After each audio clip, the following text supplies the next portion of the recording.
नमस्कार दोस्तों, स्वागत है एक बार पुनः आपका ग्लोबल आईटीआई के यूट्यूब चैनल पर। और जैसा आप सभी लोग जानते हो कि इसमें आप लोगों की इलेक्ट्रीशियन सेकेंड ईयर के छात्रों के लिए जो है कि एमसीक्यू की सीरीज चल रही है, जो कि आपके एग्जाम पॉइंट ऑफ व्यू को लेकर के काफी ज्यादा महत्वपूर्ण होने वाली है। तो उसी की सीरीज में आज हम पुनः आगे बढ़ने वाले हैं। ठीक है भाई, चलो। उम्मीद करता हूँ कि आपकी क्लास लगभग अल्टरनेट पर डे ही चल रही होगी, और उम्मीद करता हूँ कि आप लोगों की तैयारी भी काफी बेहतर हो रही होगी। और हमारा आप लोगों के लिए पूरा सपोर्ट है।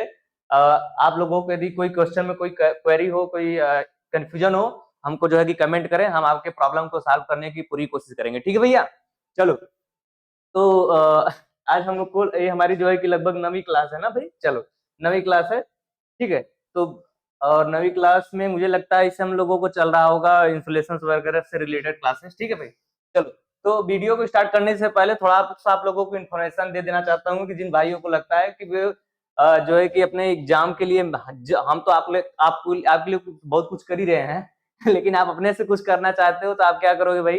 यदि आप चाहते हो पीडीएफ वगैरह डाउनलोड करना, तो हमारे जो है कि ग्लोबल आईटीआई के वेबसाइट पर जाओगे, और वहां पर जैसे ही आप सर्च करो global-id.org.in, तो ये सब जैसे ही पैटर्न यहाँ खुल के आ रहा है, सेम दैट पैटर्न आपके जो है कि लैपटॉप मोबाइल आपके लैपटॉप पे खुलकर आएगा। और आप जो है कि यदि नीमी का टेक्स्ट बुक मारना चाहते हो, या फिर क्वेश्चन पीडीएफ या फिर प्रीवियस ईयर में जो क्वेश्चन आए हुए थे, ये सब सारी चीजें चाहते हो, तो हर एक चीजें आप लोगों के लिए हमारी वेबसाइट पर अवेलेबल हो जाएगी global-iti.org पर। आपको कहीं परेशान होने की जरूरत नहीं है। ठीक है भैया, चलो। तो आपका ज्यादा टाइम वेस्ट ना करते हुए आप वीडियो स्टार्ट करते हैं। कितने लोग का कहना होता है कि सर आते हैं 2 मिनट फालतू ऐसे ही वेस्ट कर जाते हैं। अरे भाई, 2 मिनट क्या ही हो जाएगा उसका?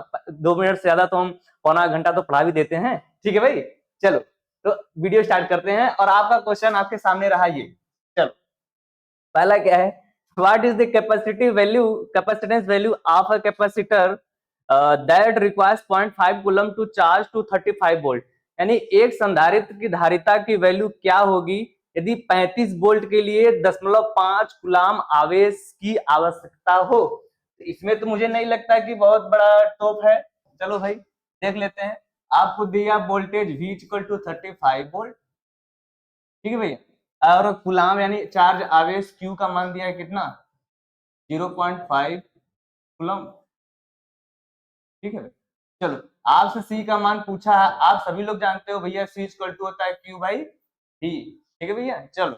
Q का मान आपको पता है 0.5, V का मान दिया 35। क्या करोगे?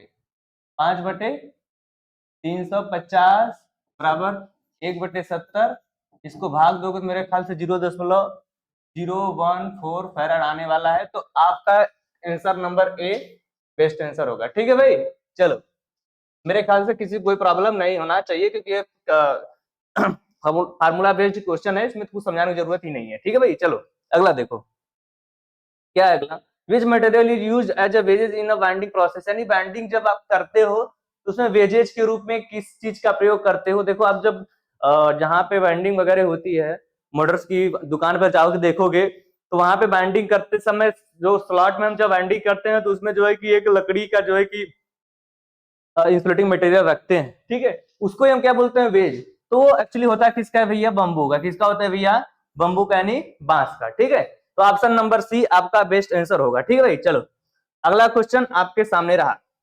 विच test in binding is essential before giving supply? यानी किसी भी बाइंडिंग में आपने सपोज दैट एक बार जो है बाइंडिंग कर दी फर्स्ट टाइम, ठीक है, तो बाइंडिंग करने के पश्चात आप उस मोटर को या फिर जनरेटर को वर्क कराना चाह रहे हो, उससे पहले कौन सा टेस्ट सबसे जरूरी है? तो वो जरूरी है आपकी पोलरिटी टेस्ट। कौन सा टेस्ट है भैया? Polarity test. पोलरिटी टेस्ट का मतलब ये हुआ कि पॉजिटिव टर्मिनल किससे कनेक्ट होगा और निगेटिव टर्मिनल किससे कनेक्ट होगा। ठीक है भैया, तो आपका द मोस्ट इंपॉर्टेंट जो कि टेस्ट है वो कौन सा है? Polarity test. ठीक है, क्योंकि आप डीसी जनरेटर में एक क्वेश्चन पिछले क्वेश्चन में मुझे ख्याल है रहा होगा कि किसी भी डीसी जनरेटर या फिर मोटर को जो है कि रिवर्स बायस में क्यों नहीं घुमाना चाहिए? तो इसलिए नहीं घुमाना चाहिए भाई, क्योंकि उसका रेजिडुअल मैग्नेटिज्म यानी रेजिडुअल फ्लक्स जो है वो खत्म हो जाएगा। ठीक है, और मोटर फिर दोबारा यदि वो रेजिडुअल मैग्नेटिज्म खत्म हो जाए, तो आप चाहो कि मोटर को जो है कि रीस्टार्ट कर लो, तो मुझे मोटर फिर कभी रिस्टार्ट नहीं होगी, उसे पुनः जो है कि रेजिडुअल मैग्नेटिज्म प्रोवाइड करना पड़ेगा। ठीक है, तो इसीलिए क्या होता है कि जब आप पहले टेस्ट कर लोगे कि हाँ भैया पोलैरिटी टेस्ट कौन पॉजिटिव टर्मिनल है तो कौन नेगेटिव टर्मिनल है, उसी के अकॉर्डिंग हमेशा और हमेशा आप डीसी के लिए पॉजिटिव को पॉजिटिव से, नेगेटिव को नेगेटिव से कनेक्ट करोगे। ठीक है, उल्टा कर दोगे तो भाई पूरा उल्टा हो जाएगा। उल्टा हो जाने का मतलब ये है कि जो उसका रेजिडुअल मैग्नेटिज्म खत्म हो जाएगा और बाद में फिर ये खत्म होने के कारण आपकी जो मोटर है वो कभी स्टार्ट नहीं हो सकती, आपको फिर से पुनः जो है उसको एनर्जाइज करना पड़ेगा, दुकान पे ले जाके खर्चा बढ़ जाएगा। ठीक है भाई, तो ऑप्शन नंबर बी आपका कौन सा आंसर है, सही आंसर है। ठीक है, देखो ओपन सर्किट टेस्ट करते हैं। ओपन सर्किट टेस्ट को आप एक चीज और बोलते हो, कंटिन्यूटी टेस्ट। क्या बोलते हो भैया, कंटिन्यूटी टेस्ट। अभी बोलो सर कंटिन्यूटी टेस्ट का मतलब यही हुआ है कि ओपन सर्किट टेस्ट किसी भी तार में या फिर बाइंडिंग में आप कंटिन्यूटी टेस्ट कब करते हो, करने से मतलब कब करते हो, जब ओपन सर्किट हो। ठीक है, तो उसमें होता है क्या है कि जब आप मल्टीमीटर से कनेक्ट करोगे तो कंटिन्यूटी होगा तो आवाज आती है। ठीक है, अगर वो आवाज आ गई तो ठीक है, कंटिन्यूअस है, यानी कोई फॉल्ट नहीं, यानी ओपन सर्किट तार टूटा हुआ नहीं है। अगर आवाज नहीं आती मल्टीमीटर से तो इसका मतलब क्या है, तार ओपन सर्किट है। ठीक है भाई, चलो। और शॉर्ट सर्किट का मतलब समझ ही रहे हो, शॉर्ट सर्किट का मतलब ये दो तार आपस में सड़ जाए तो बहुत वहां पर रेजिस्टेंस आपका क्या हो जाएगा, जीरो हो जाता है। रेजिस्टेंस क्या हो जाता है, लगभग जीरो हो जाता है, करंट बहुत ज्यादा हाई हो जाता है। ठीक है भैया, तो इस क्वेश्चन के लिए आपका आंसर कौन सा है भैया, बी। अगला क्वेश्चन आपके सामने रहा, देखो why the rotor bars are mounted in a slightly skewed position in a three phase motor. यानी कोई थ्री फेज मोटर है, ठीक है, एसी मोटर की बात कर रहा है। किसकी बात कर रहा है भैया, एसी मोटर यानी इंडक्शन मोटर की बात कर रहा है। किसकी, ठीक है, इंडक्शन मोटर। ठीक है, इसमें बोल रहा है कि जो रोटर क्या बोलते हैं, थोड़ी तिरछी अवस्था में रोटर चालकों को क्यों रखा जाता है, तो स्पेशली ये किसकी बात कर रहा है, स्क्वायरल केज इंडक्शन मोटर की। किसकी बात कर रहा है भैया, स्क्वायरल केज इंडक्शन मोटर की। मैं आपको बता भी चुका हूं कि जो स्क्वायरल केज इंडक्शन मोटर होती है वो, जैसे मेरा जो है कि स्लॉट हो गया, तो हम बिल्कुल सीधा नहीं, तिरछा तिरछा रखते हैं। इसके जो स्लॉट्स होते हैं, यानी जिसको आप कंडक्टर होते हैं, जिसको आप जो है कि आर्मेचर वाइंडिंग बोलते हैं, उसको हम क्या करते हैं, सीधा रखते हैं, बिल्कुल तिरछा रखते हैं। बिल्कुल सीधा में क्यों नहीं रखते, उसका कारण है, देखो भैया क्यों नहीं रखते हैं, क्योंकि जो आपका टार्क का फॉर्मूला होता है वो होता है भैया 3/ओमेगा s into S E2 square R2 बटे R2 square plus X two का स्क्वायर। ठीक है, ये होता है क्या भैया, किसका फॉर्मूला होता है, रोटर मतलब जो है कि टार्क का फॉर्मूला। किसका होता है, टार्क का फॉर्मूला। तो टार्क का मतलब क्या हो, बला गुण यानी खींचने की क्षमता। आप सोचते हो क्या, आप सोचते हो कि किसी भी मोटर में जो आप लोड लगा दो तो जो है उसकी स्पीड कम नहीं होनी चाहिए, ये आप चाहते हो। इसका मतलब यह है कि लोड वेरी करने पे इसको स्पीड पर कोई फर्क ना पड़े, तो आप चाहते हो उसका टार्क हाई रहे। और जब टार्क हाई रहने का कारण रहेगा कैसे, इन सारे फॉर्मूलों का सीधा से एक ही मतलब है कि जो आपका टार्क है वो प्रोपोर्शनल है किसके, R2 यानी रोटर के रेजिस्टेंस से। किसके, रोटर के रेजिस्टेंस। और रोटर का रेजिस्टेंस वही तो हमारा आर्मेचर ही, तो आर्मेचर ही को तो हम रोटर आर्मेचर बाइंडिंग हमारे रोटर में होती है। ठीक है, तो उसका रेजिस्टेंस हाई रखने के लिए, अब बोलोगे सर तिरछा रखने से हाई कैसे हो जाएगा, आप मुझे खुद बताओगे कि रेजिस्टेंस का फार्मूला क्या होता है। मैं नहीं बताऊंगा, आप मुझे खुद बताओगे रेजिस्टेंस का फार्मूला होता है, आप बोलोगे सर रॉयल बाई ए होता है। इसका मतलब है कि आपने कोई चीज सोचो सीधा रखा, आपने क्या चाहिए, कोई सीधा सीधा रखा, आपने उसको डायगोनल में कर दिया, नहीं तिरछा कर दिया, तिरछा करने पर उसकी लेंथ बढ़ेगी।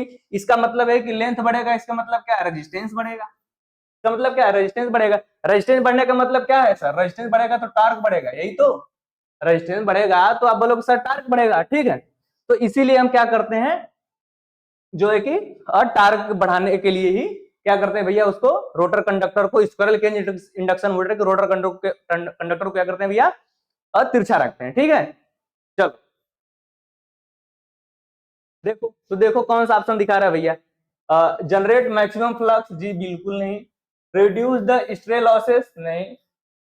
Third, maintain the rotor speed constant, नहीं, स्थिर गति पर रखने के लिए नहीं। Last, produce more uniform rotor field and torque, यानी मैं वही तो बता रहा हूं कि बलाघूर और समान रोटर फील्ड, यानी बलाघूर को हाई करने के लिए, अधिक या ना अधिक यानी हाई करने के लिए। ठीक है भैया, तो ऑप्शन नंबर डी आपका सही आंसर होगा। ठीक है भाई, चलो अगला क्वेश्चन आपके सामने रहा, ठीक है। चलो अगला क्या है, which loss is determined by no load test of a 3 phase induction motor, यानी कोई 3 फेज इंडक्शन मोटर है, उसके नो लोड टेस्ट से कौन सी हानि निर्धारित की जाती है। तो देखो भैया एक बात मैं बता देना चाहता हूं आपको, ठीक है, चाहे इंडक्शन मोटर हो, ठीक है, चाहे ट्रांसफार्मर हो, ठीक है, चाहे DC generator, sorry DC motor हो, ठीक है, तीनों हो, ठीक है, मोटर मतलब ट्रांसफार्मर, इंडक्शन मोटर या फिर डीसी मोटर, तीनों में जो ओपन सर्किट टेस्ट होता है, जिसको आप क्या बोलते हो, open circuit test, open circuit test, या फिर इसी को एक चीज आप बोलते हो नो लोड टेस्ट। क्या बोलते हो भैया, नो लोड टेस्ट, ठीक है, ठीक है। चलो एक सेकेंड, चलो क्या बोलते हो, नो लोड टेस्ट, ठीक है, थोड़ा मिस्टेक हो गया। क्या बोलते हो, एक होता है ओपन सर्किट टेस्ट या फिर नो लोड टेस्ट, इन दोनों, ये दोनों कब होते हैं, ये आप इन्हीं को आप क्या बोलते हो, कोर लॉस, ठीक है, सॉरी बोलते नहीं हो। जब आप नो लोड टेस्ट करते हो या फिर ओपन सर्किट टेस्ट करते हो तो आपको क्या मिलता है भैया, कोर लॉस मिलता है। क्या मिलता है भैया, कोर लॉस। और कोर लॉस होता क्या है, आप बोलोगे sir hysteresis loss plus eddy current loss, ठीक है भैया, hysteresis loss plus eddy current loss के योग को हम क्या बोलते हैं भैया, कोर लॉस बोलते हैं, ठीक है। और ये नो लोड टेस्ट से, नो लोड टेस्ट से या फिर ओपन सर्किट टेस्ट से, ट्रांसफार्मर हो, चाहे इंडक्शन मोटर हो, चाहे डीसी मोटर हो, इन सबसे क्या मिलता है, कोर लॉस मिलता है। कोर लॉस क्या होता है, आप बोलोगे सर हिस्टेरिसिस लॉस और ईडी करंट लॉस के योग को हम क्या बोलते हैं, कोर लॉस बोलते हैं, ठीक है। चलो दूसरा क्या होता है, शॉर्ट सर्किट टेस्ट। क्या होता है भैया, शॉर्ट सर्किट टेस्ट, ठीक है। इसी चीज को इंडक्शन मोटर में क्या बोला जाता है, आप बोलोगे सर इसको तो ब्लॉक रोटर टेस्ट बोला जाता है। क्या बोला जाता है भैया, ब्लॉक रोटर टेस्ट बोला जाता है, किसमें, इंडक्शन मोटर में। इसका मतलब है शॉर्ट सर्किट टेस्ट करो या फिर ब्लॉक रोटर टेस्ट करो तो आपको क्या मिलता है, आप बोलोगे सर इससे कॉपर लॉसेस मिलता है। क्या मिलता है भैया, कॉपर लॉसेस मिलता है, ठीक है। और एक बात ध्यान रखना, शॉर्ट सर्किट इस कॉपर लॉस को हम क्या बोलते हैं, वेरिएबल लॉस। क्या बोलते हैं, वेरिएबल लॉस। इसका मतलब यह है कि परिवर्ती, यानी हमेशा ये परिवर्तित होता है। क्यों होता है, क्योंकि ये लोड पर डिपेंड करता है। क्या करता है भैया, लोड पर निर्भर करता है, यानी डिपेंड करता है, ठीक। चल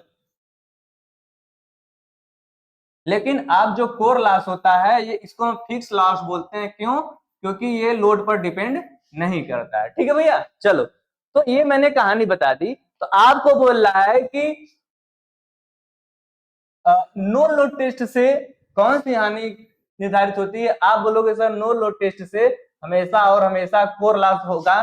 कोर लॉस को ही एक शब्द ध्यान देना, कोर लॉस को आप आयरन लॉस भी बोलते हो। क्या बोलते हो भैया, आयरन लॉस भी बोलते हो, ठीक है। चलो चलो कोर लॉस क्या बोलते हो, आयरन लॉस। तो देखो पहला ही ऑप्शन दिख रहा है आयरन लॉस, ठीक है, आपका बेस्ट आंसर होगा। अगर यहाँ पे नो लोड टेस्ट के स्थान पे रहता है कि ब्लॉक रोटर टेस्ट, तब आंसर कौन सा हो जाता है आपका, कॉपर लॉस। कौन सा हो जाता है भैया, कॉपर लॉस, ठीक है।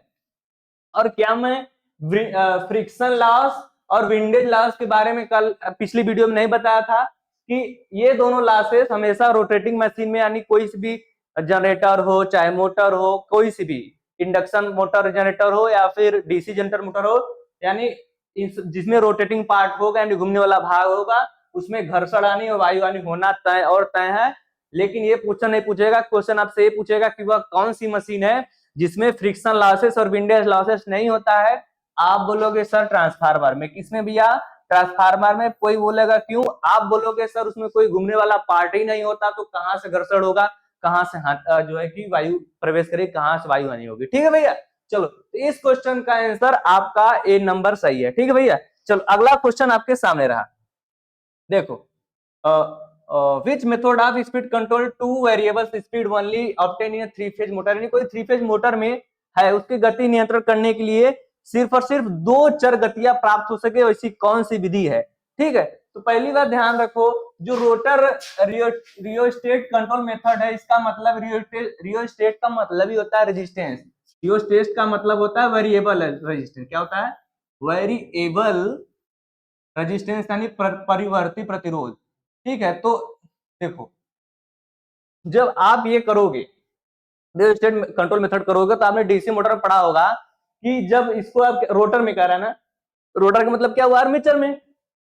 आप करोगे रोटर यानी आर्मेचर में, तो इसका मतलब है कि इसमें सिर्फ गति लो हो सकती है, हाई नहीं हो सकती, पहला। दूसरी बात कि भाई रेजिस्टेंस कनेक्ट कर रहे हो, इसका मतलब क्या? रेजिस्टेंस कनेक्ट करोगे तो भाई पावर लॉस का फॉर्मूला क्या होता है? आप बोलोगे sir P equal to I square R होता है, इसका मतलब रेजिस्टेंस बढ़ेगा, इसका मतलब क्या है? लॉसेस बढ़ेगा। ठीक है, तो ऑप्शन नंबर ए आपके लिए सुटेबल नहीं है। ठीक है, ऑप्शन नंबर बी क्या कर रहा है? बाई चेंजिंग अप्लाइड फ्रीक्वेंसी, यानी अप्लाइड फ्रीक्वेंसी को चेंज करके आपको पता है कि एनएस इक्वल टू क्या होता है? 120 एफ अपान पी। इसका मतलब फ्रीक्वेंसी को चेंज करोगे, चाहे घटाओगे चाहे बढ़ाओगे, तो आपकी स्पीड वेव चेंज हो जाएगी, यानी घटेगी या फिर बढ़ेगी। वो तो ठीक है, वो क्या है? ठीक है, लेकिन भाई बात ध्यान रखना, फ्रीक्वेंसी चेंजन के लिए आपको क्या यूज करना पड़ेगा? Variable frequency drive. क्या यूज करना पड़ेगा भैया?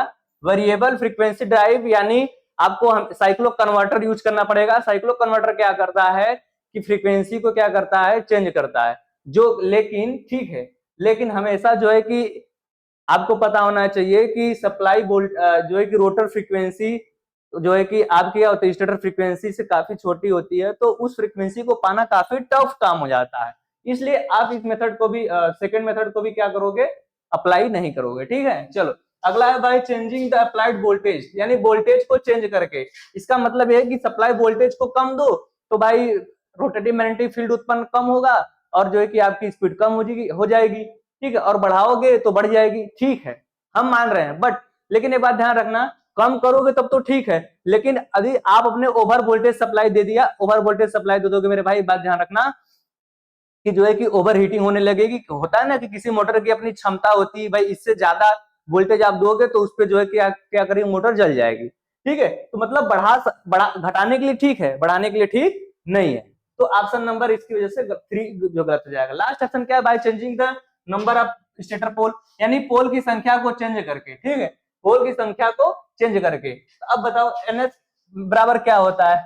120 एफ अपान पी, यानी पोलो की संख्या बढ़ाओ स्पीड घट जाएगी, पोलो की संख्या घटाओ स्पीड बढ़ जाएगी। और इसमें तो कोई सिस्टम ही नहीं रहा कि हाँ फ्रीक्वेंसी के लिए आप जो है साइक्लो कन्वर्टर लगाओ, या फिर वोल्टेज को कम करो तो ठीक है, ज्यादा करो तो जो है कि ओवर हीटिंग होगा, ऐसा कुछ समस्या ही नहीं है। ठीक है, तो ऑप्शन नंबर डी आपका कौन सा होगा भैया? बेस्ट आंसर होगा। ठीक है भैया, ऑप्शन नंबर डी आपका बेस्ट आंसर होने वाला है। अगला क्वेश्चन आपके सामने रहा ये, और क्या है? Why slip ring induction motor is fitted with wound rotor, यानी स्लिप रिंग इंडक्शन मोटर को वाउंड रोटर से क्यों फिट किया जाता है? ठीक है भैया, तो पहला ऑप्शन क्या है? To reduce the slip, slip को कम करने के लिए। नेक्स्ट है to control the speed, speed को कंट्रोल करने के लिए। थर्ड क्या है? To reduce the losses, losses को कम करने के लिए। लास्ट क्या है? To get high starting and running torque, यानी रनिंग और स्टार्टिंग टार्क को हाई प्राप्त करने के लिए। तो एक बात भैया ध्यान रखना, एक बात ध्यान रखना, ये किसकी बात कर रहा है? स्लिप रिंग इंडक्शन मोटर की। और क्या मैं आपको ये नहीं बताया हूं कि स्लिप रिंग इंडक्शन मोटर की सपोजेट मैंने ये रोटर बैंडिंग हो गई, इसमें आर वाई बी तीन जो है कि फेज हो गए हैं, इन दोनों को ले जा करके आपका सपोजेट ये साफ्ट है, साफ्ट पर तीन जो है कि स्लिप रिंग लगे होते हैं, और इन दोनों इन सबको किस पे कनेक्ट किया जाता है? एक second,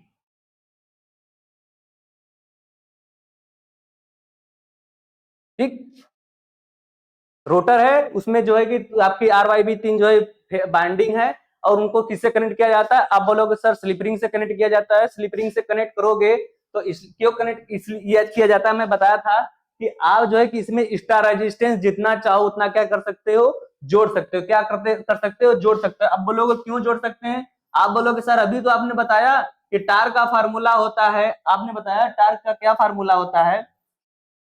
3/ओमेगा s into S E2 square R2 square plus S X2 का स्क्वायर। इसका मतलब ये है कि इसको मैं लिख सकता हूँ tau is proportional to R2। R2 मेरा क्या है, रोटर रेजिस्टेंस।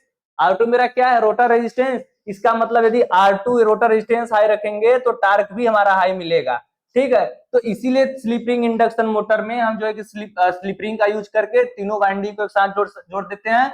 बाद में आप चाहो तो यहाँ पर स्टार रेजिस्टेंस जोड़ सकते हो, और जोड़ने के पश्चात आप जो है कि इन दोनों को फिर शार्ट कर दो, और उसके बाद जो है कि आप रोटर को जो है स्टेटर को सप्लाई दो, तो आप इसको स्टार रेजिस्टेंस रोटर में मिलेगा, जिसके कारण जो है कि आपकी स्टार्टिंग टार्क क्या हो जाएगी, हाई हो जाएगी। क्या हो जाएगी भैया, हाई हो जाएगी, ठीक है। अब बाद में फिर जो है कि इस रोटर जितना रेजिस्टेंस आपने कनेक्ट किया है, इसको आप जो है कि हटा भी सकते हो। इसको क्या कर सकते हो, आप हटा भी सकते हो, ठीक है। जब हटा के फिर जो है पुनः शार्ट कर दोगे तो आपका लॉसेस भी कम हो जाएगा, क्योंकि रेजिस्टेंस कम हो जाएगा तो लॉसेस कम हो जाएगा। और आपको आपकी पहले रेजिस्टेंस कनेक्ट करने से स्टार्टिंग टार्क तो हाई मिल गई, स्टार्टिंग टार्क हाई मिल गई, और बाद में रेजिस्टेंस हटा लिया तो आपको रनिंग टार्क भी हाई मिल जाएगा, ठीक है भैया। तो ऑप्शन नंबर डी आपका कौन सा होगा, सही आंसर होगा, ठीक है भैया। चलो अगला क्वेश्चन आपके सामने रहा, देखो क्या है। What is the function off timer in automatic start delta starter, यानी स्टार्ट डेल्टा कोई स्टार्टर है, उसमें टाइमर का क्या काम है। मैं आपको एक बात बता देना चाहता हूं, जिन भैया को नहीं पता होगा उनको पता हो जाना चाहिए कि जो स्टार बाइंडिंग होती है और डेल्टा बाइंडिंग होती है, इसमें थोड़ा सा ये चीज आप लोगों को पता होना चाहिए कि जो भैया स्टार होता है, एक सेकंड में बना देता हूँ, ठीक है। ये मेरी कौन सी है, डेल्टा बाइंडिंग, कौन सी भैया, डेल्टा बाइंडिंग। और जो डेल्टा बाइंडिंग में होती है वो क्या होता है, उसमें जो लाइन करंट होती है वो फेज करंट की √3 गुना होती है, ठीक है। और फेज वोल्टेज लाइन वोल्टेज क्या होता है, इक्वल होता है, ठीक है, किसमें, डेल्टा में। और स्टार में जस्ट विपरीत होता है, स्टार में क्या होता है भैया, जस्ट विपरीत होता है। इसका मतलब ये होगा कि जो आपका जो एक 3 है, ठीक है, पीपी, जो आपका लाइन वोल्टेज होगा वो फेज वोल्टेज का √3 टाइम्स होगा, और लाइन करंट जो होती है वो फेज करंट के इक्वल होती है, ठीक है। इसका मतलब क्या है, इसका मतलब यह है कि जब आप सप्लाई दोगे किसी भी मोटर को, यानी इंडक्शन टाइप मोटर को, तो सबको पता होना चाहिए कि स्टार्टिंग टाइम में जो आपकी इंडक्शन मोटर होती है वो अपने रेटेड करंट का 5 से 6 गुना करंट लेती है। क्या लेती है भैया, 5 से 6 गुना ज्यादा करंट लेती है। अब बताओ, जब कोई जो है कि इंडक्शन मोटर इतना हाई करंट लेगी स्टार्टिंग टाइम पे कि अपने रेटेड करंट से ज्यादा 5 से 6 ज्यादा गुना, तो क्या वो जल नहीं जाएगी, आप बोलोगे सर बिल्कुल जल जाएगी। इसके लिए क्या करते हैं, आप एक स्टार डेल्टा स्टार्टर यूज करते हो, जिसका क्या होता है, at the time of starting, शुरू समय में उसकी जो बाइंडिंग होती है किसमें होती है, आप बोलोगे सर स्टार में होती है, बाद में डेल्टा में हो जाती है। ऐसा क्यों होता है, क्यों, क्योंकि स्टार्टिंग, ये जब स्टार्टिंग में रहेगा ये, तो ये जो है कि क्या लेगा, √3 टाइम्स, 1/√3 टाइम्स का मतलब होता है कि 57.7%। क्या आप बोलोगे सर स्टार्टिंग टाइम पर 57.7% वोल्टेज पर ही, मतलब यदि पर ही चलेगा, और जब अपने रेटेड स्पीड से 70 से 80% स्पीड प्राप्त कर लेगी, 70 से 80% स्पीड प्राप्त कर लेगी, तो वह पुनः जो है कि डेल्टा में कनेक्ट हो जाएगी और उसको अपना रेटेड वोल्टेज मिलने लगेगा। तो इसीलिए हम क्या यूज करते हैं, उसके साथ टाइमर यूज करते हैं। क्या यूज करते हैं भैया, टाइमर यूज करते हैं, ताकि जब मोटर अपने 70 से 80% स्पीड को प्राप्त कर ले, उस टाइम पे स्टार से डेल्टा में स्वतः कनेक्ट हो, जो है कन्वर्ट हो जाए, ठीक है। इसलिए हम क्या यूज करते हैं भैया, क्या यूज करते हैं, टाइमर यूज करते हैं, ठीक है। तो देखो, to trip at overload load, जी बिल्कुल नहीं। नेक्स्ट है switch on at the present time, गलत बात है भैया। थर्ड क्या है, change from star to delta, वही तो मैं बता रहा हूं कि टाइमर इसलिए यूज किया जाता है कि जब आप रेटेड स्पीड से मोटर अपने 70 से 80% स्पीड को प्राप्त कर लेगी, तो जो है कि टाइमर जो है कि खुद स्वतः ही जो है ऑफ हो जाएगा, आप और स्टार से डेल्टा में कन्वर्ट हो जाएगी आपकी बाइंडिंग, और जो है कि जलने के चांसेस खत्म हो जाएंगे, ठीक है भैया। तो ऑप्शन नंबर सी आपका सही आंसर होगा, ठीक है। चल अगला क्वेश्चन आपके सामने रहा, ये Which instrument is used to measure insulation resistance of a 3-phase induction motor, यानी कोई 3-phase इंडक्शन मोटर है उसके इंसुलेशन रेजिस्टेंस को मापने के लिए क्या यूज किया जाता है। तो क्या मैं पिछली क्लास में आपको नहीं बताया हूं कि जो लो वैल्यू रेजिस्टेंस को मापने के लिए हमेशा क्या यूज करते हो, आप बोलोगे सर पोटेंशियोमीटर और अमीटर वोल्ट मीटर मेथड, और जो है आप बोलोगे sir kelvin double gauge method. कौन सा भैया, केल्विन डबल ब्रिज मेथड किसके लिए यूज करते हैं? लो वैल्यू के रेजिस्टेंस के लिए। लेकिन यहाँ पे बोला इंसुलेशन रेजिस्टेंस, इंसुलेशन रेजिस्टेंस जो होता है बहुत हाई वैल्यू का रेजिस्टेंस होता है। हाई वैल्यू का रेजिस्टेंस का मतलब ये हुआ मेरे भैया कि उसका जो रेजिस्टेंस होगा वो 10 किलो ओम से भी ऊपर होगा। 10 किलो ओम से भी यानी 10,000 किलो ओम से भी क्या होगा? ऊपर होगा। ठीक है, तो उसके लिए आप कौन सा यूज करोगे भाई? आप बताओगे खुद ही कि आप इंसुलेशन रेजिस्टेंस को मापने के लिए हमेशा और हमेशा मेगर का प्रयोग करते हो। किसका? मेगर का प्रयोग करते हो। जैसे ट्रांसफार्मर की बुशिंग वगैरह हो गई, ठीक है, ट्रांसफार्मर की बुशिंग हो गई, उसके रेजिस्टेंस को मेजर, इंसुलेशन रेजिस्टेंस को मापने के लिए। ठीक है, बाइंडिंग आपकी आर्मेचर या फिर स्टेटर की बाइंडिंग हुई, उनके बीच इंसुलेशन रेजिस्टेंस मापने के लिए कि हाँ भाई जो प्रॉपर्ली इंसुलेशन है कि नहीं, उसके लिए कौन सा यूज करते हो? मेगर का यूज करते हो। ठीक है, और सीरीज और सन टाइप जो मीटर होता है, ओम मीटर होता है, इसके बारे में ऑलरेडी बता चुका हूं। इन सब का जो प्रयोग होता है मीडियम रेंज के लिए। आप बोलोगे सर मीडियम रेंज कितना होता है? आप बोलोगे सर 1 ओम से क्या होता है? आप बोलोगे सर 1 ओम से 10 किलो ओम तक। ठीक है, 10 किलो ओम तक के मेजरमेंट के लिए क्या यूज करते हो आप? ओम मीटर का प्रयोग करते हो। मल्टीमीटर का भी अथवा इतने की रेंज में ही नॉर्मल रेंज में प्रयोग करते हैं, सभी लोग जानते हो मल्टीमीटर का प्रयोग सभी लोग करते हो। ठीक है भाई, चलो, तो इस क्वेश्चन के लिए आपका आंसर नंबर ए बेस्ट होने वाला है। और मैं एक चीज और इंपॉर्टेंट बताया था कि जो सीरीज टाइप ओम मीटर होता है, इसका जो पैमाना होता है वो इंफिनिटी से 0 तक होता है, ये भी मैं बता चुका हूँ।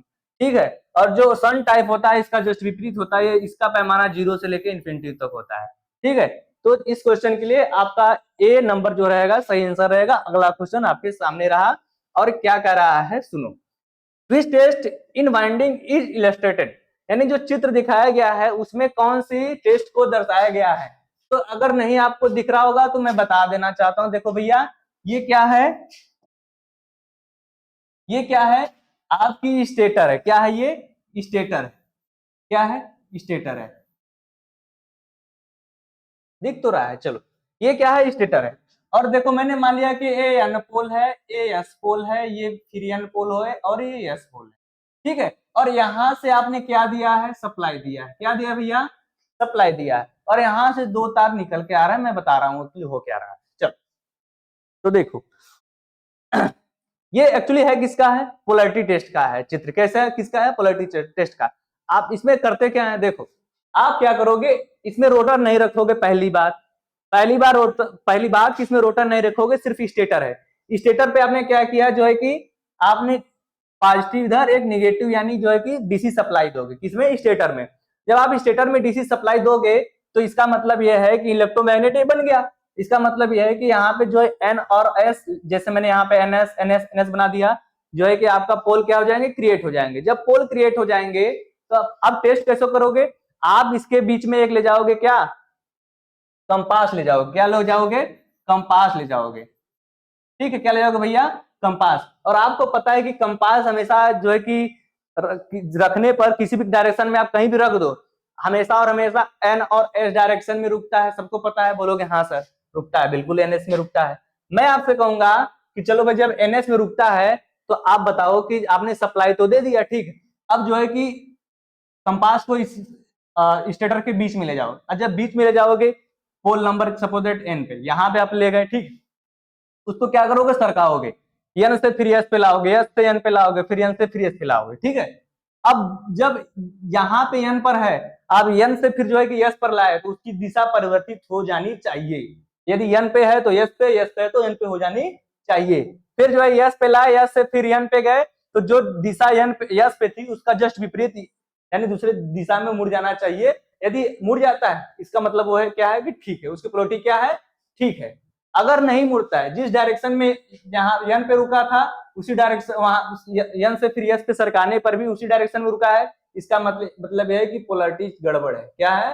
पोलैरिटी गड़बड़ है। ठीक है भैया, हाँ, तो ध्यान रखना। तो ये कौन सा भैया? पोलैरिटी टेस्ट है। कौन सा है? Polarity test. और मैं बता दिया हूं कि ग्राउंड टेस्ट को ही ग्राउंड टेस्ट तो अर्थिंग के लिए कहता है। कंटिन्यूटी टेस्ट, कंटिन्यूटी टेस्ट को हम क्या बोलते हैं भैया? क्या बोलते हैं? चलो ठीक है, कंटिन्यूटी टेस्ट, हाँ, ओपन सर्किट टेस्ट। क्या बोलते हैं? Open circuit test. Open circuit test के लिए ही क्या किया जाता है? और कंटिन्यूटी टेस्ट की मतलब जो है कि तार आपस में कंटिन्यूस यानी जुड़ा हुआ है या फिर नहीं है। यदि नहीं है इसका मतलब ओपन सर्किट टेस्ट है। ठीक है भैया, चलो तो इस क्वेश्चन का आंसर आपका ए नंबर है, जो कि सही है। अगला क्वेश्चन आपके सामने रहा, क्या है देखो, what is the starting current of N AC three phase induction motor. यदि कोई three phase AC induction motor है तो इसकी स्टार्टिंग करंट क्या होती है। पिछले एक दो क्वेश्चन पहले मैं बता चुका हूं कि जो आपकी इंडक्शन मोटर होती है भैया, वो क्या करती है, at the time of starting, at the time of starting क्या करती है, 5 से 6 गुना करंट लेती है। क्या करती है भैया, 5 से 6 गुना करंट लेती है, जिसको आप क्या बोलते हो, जिसको आप बोलते हो मैग्नेटाइजिंग करंट। क्या बोलते हो भैया, मैग्नेटाइजिंग करंट। ठीक है, और इस मैग्नेटाइजिंग करंट को कम करने के लिए ही तो आप जो है कि स्टार डेल्टा जो है कि स्टार्टर, ऑटो ट्रांसफार्मर स्टार्टर, यो स्टैंड दुनिया भर के स्टार्टर का प्रयोग करते हो। ठीक है, तो आपको पता होना चाहिए कि कई बार एग्जाम में आया हुआ क्वेश्चन है कि 5 से 6 गुना करंट लेती है at the time of starting अपने रेटेड करंट का। ठीक है, तो इस क्वेश्चन का आंसर आपका डी सही रहेगा। अगला क्वेश्चन आपके सामने रहा, और अगला क्वेश्चन क्या कह रहा है सुनो भैया, which method is used to control the speed of a three phase induction motor from stator side।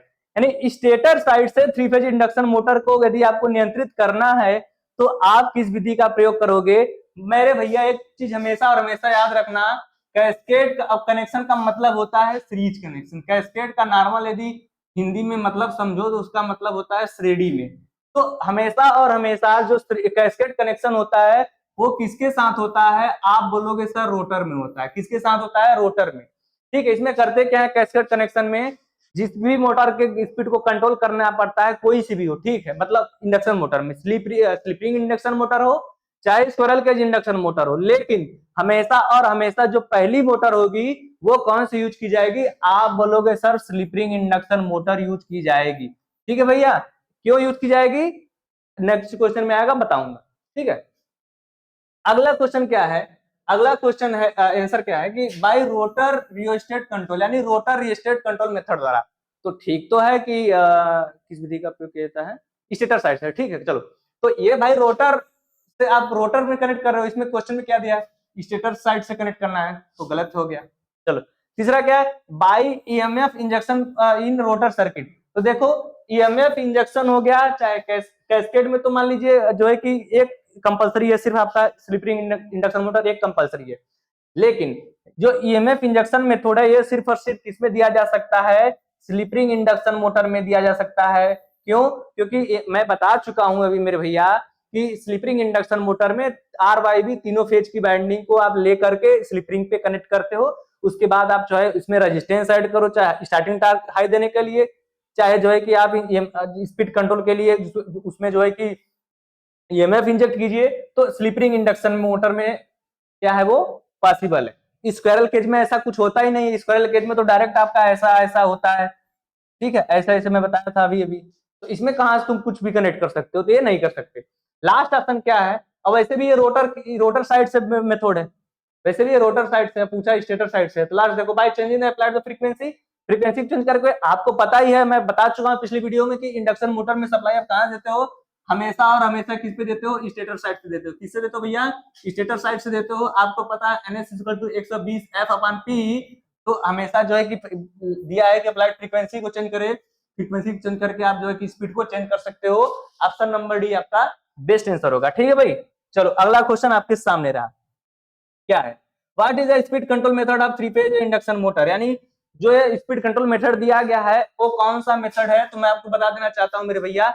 अभी जिसकी बात जिक्र हो रही थी ये मोटर मेरी एक है, ये मोटर मेरी एक है जिसका नाम, ये कौन सी मोटर है, मोटर नंबर एक, जो हमेशा और हमेशा याद रखना फिक्स रहेगा, वो कौन सी रहेगी, स्लिपिंग इंडक्शन मोटर रहेगी। कौन सी मोटर रहेगी भैया, स्लिपिंग इंडक्शन मोटर रहेगी।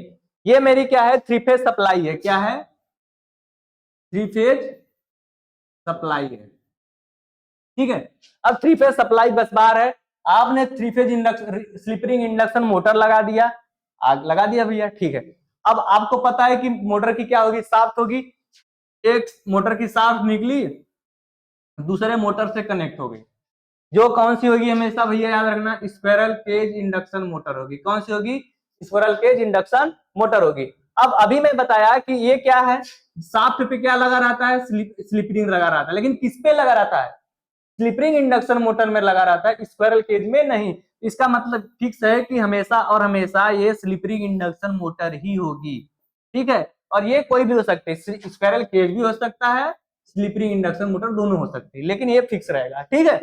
तो स्लिप रिंग यहाँ पे लग गया। उसके बाद यहाँ से कनेक्ट करके इसको जो सप्लाई दे रहे हो, ठीक है, इसको जो आप सप्लाई दे रहे हो इसके स्टेटर को, किस दूसरी वाली के स्टेटर को सप्लाई दे रहे हो आप स्लिप रिंग के थ्रू दे रहे हो। किस पे दे रहे हो? स्लिप रिंग के थ्रू दे रहे हो। इसका मतलब ये है कि जो स्लिप रिंग इंडक्शन पहली मोटर थी उसके जो रोटर की ईएमएफ होगा, उसके रोटर का जो वोल्टेज होगा, वो वोल्टेज किसको दिया जाएगा? दूसरी वाली के स्टेटर को। किसके? दूसरी वाली मोटर के स्टेटर को दिया जाएगा, ठीक है। और इसके दोनों आपस में जो शाफ्ट होते हैं दूसरे से कपल्ड होते हैं। यही हमारा क्या कहलाता है भैया? Cascade connection. कैस्केड कनेक्शन का मैं मतलब बता दिया, श्रेणी में जो है कि इनका संयोजन होता है, ठीक है भैया। चलो, तो इस क्वेश्चन का आंसर क्या होगा भैया बताओ कि कैस्केड ऑपरेशन मेथड। यही तो मैं बता रहा हूं कब से, यही तो मैं बता रहा हूं कि ये कौन सा भैया मेरा कैस्केड कनेक्शन मेथड है, ठीक है भैया। तो ऑप्शन नंबर ए आपका बेस्ट आंसर हो जाएगा, ठीक है। और दूसरा है रोटर रियोस्टेट। इसमें तो कोई कुछ समझी मतलब रेजिस्टेंस ही नहीं है, तो फिर कहाँ का जो है कि रियोस्टेट मेथड हो जाएगा। अगला क्या है? Applied voltage. इसमें तो कोई वोल्टेज चेंज का तो है ही नहीं। ईएमएफ इंजेक्शन मेथड सर्किट, इसमें भी कोई ईएमएफ नहीं है। ईएमएफ हो सकता था कब? जब यहाँ पे स्लिप रिंग यहाँ पे लगी थी, आप यहाँ पर से कोई सप्लाई इसको देते, तब आपका क्या हो जाता? ईएमएफ इंजेक्शन मेथड हो जाता, ठीक है भैया। चलो, अगला क्वेश्चन आपके सामने रहा, देखो। What are the two functional circuit incorporated with a three phase motor starter? यानी कोई थ्री फेज मोटर स्टार्टर के साथ दो कार्यात्मक सर्किट क्या है? तो देखो एक चीज ध्यान रखो, आपको कार्यात्मक सर्किट पूछा है, इसका मतलब यह है कि वो कार में क्या होना चाहिए? कंपल्सरी होना चाहिए। तो बताओ, ओपन सर्किट और शॉर्ट सर्किट इसका मतलब कोई है? इसका मतलब ये है कि आपको जो है कि मोटर में फॉल्ट होनी चाहिए? बिल्कुल गलत बात है। देखो, close circuit and open circuit, तो क्लोज सर्किट तो ठीक है, सर्किट तो क्लोज होनी चाहिए, लेकिन ओपन सर्किट से कोई मतलब है? ओपन सर्किट तो फॉल्ट हो जाएगा। थर्ड क्या है? Short circuit and close circuit. Close circuit तो ठीक है, शॉर्ट सर्किट हो जाएगा, इसका मतलब क्या है? फॉल्ट हो जाएगा। नेक्स्ट क्या है? Control circuit and power circuit. अब बताओ, पावर सर्किट का मतलब क्या है? आपकी कोई इंडक्शन मोटर होती है, वो जो है कि क्या होती है? हैवी लोड होता है, तो हैवी लोड को हम क्या बोलते हैं? Power load. या फिर उसको चलाने के लिए जो यूज किया जाता है सर्किट, उसको हम क्या बोलते हैं? पावर सर्किट बोलते हैं। क्या बोलते हैं भैया? Power circuit. और उसके बाद जो कंट्रोल सर्किट, कंट्रोल सर्किट का मतलब यही है कि आपको स्पीड को कंट्रोल करना है, मतलब तेज करना है या फिर बढ़ाना है, रिवर्स डायरेक्शन में करना है, वो सारी चीजों को क्या बोलते हैं? Control circuit. तो स्टार्टर के साथ जो है कि जो कार्यात्मक हमारा एक्टिव एलिमेंट है वो क्या होगा? कंट्रोल सर्किट और पावर सर्किट, ठीक है भाई। चलो, अगला क्वेश्चन आपके सामने रहा, तो इस क्वेश्चन का ऑप्शन नंबर डी आंसर सही रहेगा, ठीक है। चलो, क्या अगला? Which is the main property of leatheroid paper insulation? यानी लेदरॉयड पेपर इंसुलेशन का मुख्य गुण क्या होना चाहिए या फिर क्या होता है? तो देखो, जो लेदरॉयड का मतलब क्या होता है? लेदरॉयड का मतलब क्या है? लेदर का हिंदी समझो भैया, चमड़ा होता है, ठीक है भैया। लेदर का जो हिंदी होता है वो क्या होता है? चमड़ा होता है। तो इसमें पहला क्या है कि नॉन मॉइस्चराइजर सामग्री। यानी क्या है कि जो लेदर का जो बना हुआ इंसुलेशन है वो क्या होती है कि नॉन मॉइस्चराइजर का मतलब जो नमी न सूखने वाली है, जो नमी न सूखने वाली है, ठीक है। अगला क्वेश्चन है अधिक गैर हाइग्रोस्कोपिक। इसका मतलब होता है कि जो अधिक नमी न सूखती हो, ठीक है। अगला क्या है? श्रेणी एफ इंसुलेशन के लिए बहुत अच्छा है, ठीक है। लास्ट क्या है? Better ageing and dielectric strength. इसका मतलब ये है, बेटर एजिंग का मतलब क्या है? एजिंग का मतलब ये है कि एक बार आप यूज कर लो तो काफी ज्यादा टाइम तक यूज चलता रहे, मतलब एक बार इसको इंसुलेशन के तौर पे यूज कर लिए तो 12 साल 15 साल 10 साल तक कंटिन्यू चलता रहे, तो ये लेदराइट का गुण है। अगला क्या है? Dielectric stand. डाइलेक्ट्रिक स्टैंड का मतलब समझो भैया, डाइलेक्ट्रिक स्टैंड का मतलब जैसे कि ये जो है कि आपने इंसुलेशन प्रोवाइड करा दिया, क्या कि आपने इंसुलेशन प्रोवाइड करा दिया। अब जो है कि इसके सपोजिट जो है कि वोल्टेज क्षमता कितनी है? 240 वोल्ट, ठीक है। तो 240 वोल्ट है, लेकिन इसको जो है कि 250 300 500 600 वोल्ट तक दे दो, लेकिन इसके इंसुलेशन को इसको कोई प्रभाव ही ना पड़े। क्या इसको कोई प्रभाव ही ना पड़े, तो उस चीज को क्या बोलते हैं? Dielectric stand. उस चीज को क्या बोलते हैं? Dielectric stand. तो लेथोराइट जो पेपर इंसुलेशन में होता है उसकी जो उम्र होती है काफी हाई होती है, और जो डाइलेक्ट्रिक स्ट्रेंथ होता है वो भी काफी हाई होता है। तो ऑप्शन नंबर डी आपका कौन सा होगा भैया, सही आंसर होगा। ठीक है, चलो अगला क्या है, which type of insulating material is selected for binding the coil and overhangs, यानी कॉइल और ओवरहैंग बांधने के लिए किस प्रकार की इंसुलेटिंग मटेरियल का प्रयोग किया जाता है। तो देखिए एक चीज आपको बता दूं भैया, आप लोग देखे होंगे कि फैन वगैरह आपके घर में होगा, जो नीचे फैन होता है, टेबल फैन जिसको बोल लो, या फिर इतना बड़ा फैन होता है, तो उसको क्या बोलते हैं कि उसकी जो बाइंडिंग होती है, आप लोग ध्यान से देखे होंगे कि बाइंडिंग जो है कि धागे से बना जाता है। ठीक है, तो उसी के लिए पूछ रहा है कि वो जो ओवरहैंगिंग होती है किस मटेरियल के बना होता है। तो ध्यान रखना वो होता है टेरेलिन। क्या होता है भैया, टेरेलिन का धागा होता है। ठीक है, ऑप्शन नंबर सी आपका क्या रहेगा, बेस्ट आंसर होगा। ठीक है, चलो अगला देखो क्या है, अगला which insulation is used for cuffing in AC binding, यानी जो कफिंग एसी बाइंडिंग में कफिंग के लिए किस इंसुलेशन का प्रयोग किया जाता है। ठीक है, तो कफिंग का मतलब समझो, जैसे आप बाइंडिंग कर रहे हो, ठीक है, बाइंडिंग करने के पश्चात क्या हुआ, आपके जो लास्ट टर्मिनल होगा वो तो बचा रहेगा ना, शुरू किया आपने यहाँ से, ठीक है, इसको बाइंडिंग करते करते करते करते करते लास्ट टर्मिनल तो आपको बचेगा। ठीक है, तो ये जो लास्ट टर्मिनल है, ठीक है, इस लास्ट फर्स्ट और लास्ट इन दोनों टर्मिनल को क्या करते हैं कि एक ऐसे इंसुलेटिंग मटेरियल से जो है कि इनको जो है इंसुलेट करते हैं, ताकि किसी चीज से टच हो जाए, गिर जाए, जो है कि आपका बाइंडिंग या फिर काफी इसको चोट आ जाए, फिर भी जो है कि इंसुलेशन इसका हटे ना, डैमेज ना हो, उस चीज को क्या बोलते हैं, कफिंग। उस चीज को क्या बोलते हैं, कफिंग। तो ऑप्शन में आपका क्या दिया है कि एसी बाइंडिंग में कफिंग के लिए किस प्रकार का प्रयोग करते हैं, तो ऑप्शन नंबर डी आपका सही होगा। इसका मतलब कपड़े पर आधारित चिपकने वाला टेप, ताकि वो चिपका रहेगा और आप उसके इंसुलेशन को मतलब गिरने पड़ने के पश्चात भी उसको कोई क्षति यानी हानि होने वाली नहीं है। तो ऑप्शन नंबर डी आपका क्या रहेगा भैया, सही आंसर है। चलो अगला देखो क्या, अगला what refers coil in AC binding, यानी एसी बाइंडिंग में कॉइल को क्या कहते हैं। ठीक है, तो एसी बाइंडिंग तो कुछ तो है नहीं भाई, ऐसे ऐसे अपनी बाइंडिंग होती है। ठीक है, तो क्या हुआ, ये सीरीज में जुड़ी है, इसका मतलब है कि सीरीज में जुड़े हुए नंबर ऑफ टर्न्स को हम क्या बोलते हैं, एसी बाइंडिंग बोलते हैं। क्या बोलते हैं भैया, एसी बाइंडिंग बोलते हैं। ठीक है, अच्छा डीसी बाइंडिंग बोलता है, तो देखो डीसी में क्या होता है, आपकी लैप बाइंडिंग और वेब बाइंडिंग की जाती है। तो लैप बाइंडिंग और वेब बाइंडिंग की जाती है, तो उसमें डिपेंड करता है कि कौन से आप बाइंडिंग करते हो, तो सीरीज और समांतर दोनों हो सकता है। तो यहाँ पे सिर्फ और सिर्फ एसी की बात करें तो हमेशा और सीरीज में होती है। ठीक है, तो आप आंसर नंबर आपका ए सही होगा। ठीक है भैया, चलो अगला क्वेश्चन क्या है, which type of AC binding the number of coils per phase per pole is more than 8 different pitches, यानी डिफरेंट पिचेज पर, यानी भिन्न भिन्न अलग अलग पिच पर स्लॉट्स कॉइल की संख्या पर पोल पर फेज एक से अधिक किसमें होती है। तो हमेशा और हमेशा याद रखना, ये होती भैया आपका flat loop non overlap binding में। ठीक है भैया, flat loop non overlap binding में होती है। ठीक है, चलो तो अगला क्वेश्चन आपके सामने रहा और मेरे ख्याल से आखिरी क्वेश्चन होगा। ठीक है, चलो क्या है कि calculate the number of coil per phase per pole for three phase in double layer distributed binding for a motor having 36 slot 36 coil and for 4 poles, यानी 36 स्लॉट 36 कॉइल और 4 पोल वाले मोटर के लिए 3 फेज डबल परत वितरित binding के लिए coil की संख्या पर पोल पर फेज क्या होता है। मैं इस चीज के बारे में ऑलरेडी बता चुका हूं कि ये हमेशा Q इक्वल टू क्या होता है, नंबर ऑफ स्लॉट्स